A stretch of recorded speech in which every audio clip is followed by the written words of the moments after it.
Falenderimet I takojnë vetëm Allahu Gjelle Gjelal. Atë falenderojmë, prej Ti ndihmë dhe falje kërkojmë, atë që Allahu I madhruar e udhëzon nuk ka kush e humb, ndërsa I cili është në humbje dhe lajthitje nuk ka kush e udhëzon veç Allahu. Dëshmoj dhe deklaroj se nuk ka ta madhruar tjetër me të drejtë veç Zotit të vetëm, të lartë I madhështorit, I vetëm dhe I pashok. Si dhe dëshmoj se Muhamedi sallallahu alaihi wasallam është rob dhe I dërguar I Tij, paqja dhe bekimet e Allahut qofshin mbi të, mbi familjen e Tij të nderuar, mbi shokët e Tij besnik dhe mbi të gjithë ata që ndjekin dhe ecin në rrugën e tyre deri në ditën e gjykimit. Vëllezër dhe ju motra, ju këshilloj ju dhe veten që t'i friksoni Allahut të lartësuar, se frika ndaj Allahu Gjelle Gjelaluhu në këtë dynja është shpëtim në botën tjetër.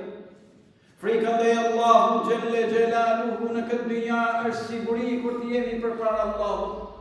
Ndaj dhe Allahu Gjelle Gjelaluhu na porosit her pas herë në Kur'anin famëlar ku thotë: Ja eyyuhalladhina amanu ittaqullaha haqqa tuqatih wa la tamutunna illa wa antum muslimun. O ju që keni besuar, friksojni Allahut denjësisht dhe mos vdisni ndryshe vetëm se duke qenë musliman. Vëllezër dhe ju motra,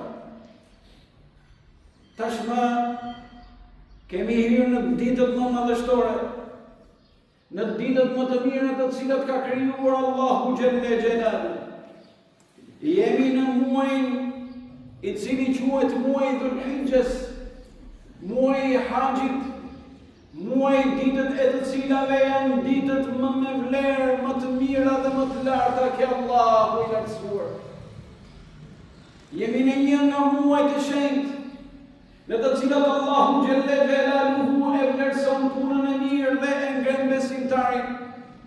Jemi në ditë në të cilat Allahu Gjelle Gjelaluhu ka vendosur begatin e Tij, mirësinë, faljen dhe shpërblimin e pafund.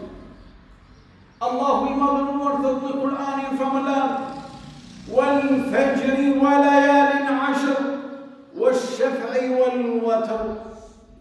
Pasha aginin, pasha 10 netët, pasha çiftin dhe pasha 8.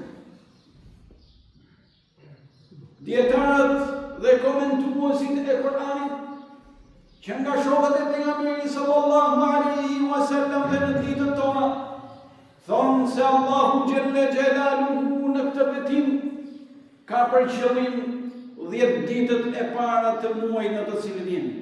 Pra pikërisht në këto ditë të cilat kurorzohen me faljen e Bajramit në ditën e 10 të këtij muaji madhështor.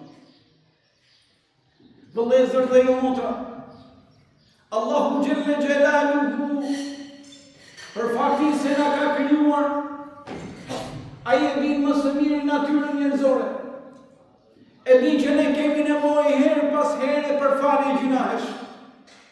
E din që ne gabojmë. E din që ne shkasim, harrojmë, hutohemi.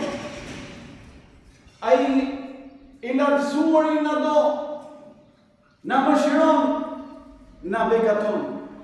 Ndaj dhe Allahu I madhëruar vendos herë pas here kohën të cilat çdo besimtar ka mundësi të rishikojë marrëdhënien e tij me Zotin, marrëdhënien e tij me adhurimin, marrëdhënien e tij me veprën e mirë, marrëdhënien e tij me kërkimin e faljes.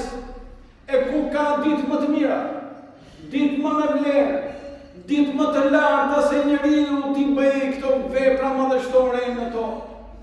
Transmetohet se profeti Muhammed sallallahu alaihi wasallam ka thënë: Nuk ka ditë ku vepra e mirë të jetë më e vlerësuar se në 10 ditët e para të muajit Dhul Hijje. E thanoi dërguari Allahut: Vallë puna e mirë në këto ditë është edhe më e madhe se njeriu të shkojë dhe të bjerë martir në rrugën e Zotit. Tha edhe më e madhe se të shkojë dhe të bjerë martir në rrugën e Zotit, me përjashtim të personit I cili del me trupin dhe pasurinë e tij dhe nuk kthehet prej saj asgjë. To janë ditë madhështore. ditë në të cilën puna e mirë vlerësohet, ditë në të cilën puna e mirë zmadhohet, shumë fishohet, lumë për atë i cili i shfrytëzon kohën, lumë për atë i cili i shfrytëzon këto ditë madhështore, për të ofruar ke Allahu Gjelle Gjelaluhu, për të riparë veten e tij, për të rregulluar gjendjen e tij dhe për të furnizuar sa më mirë për ditën kur të dalë përpara Allahut dhe ballafaqohet me atë gjë.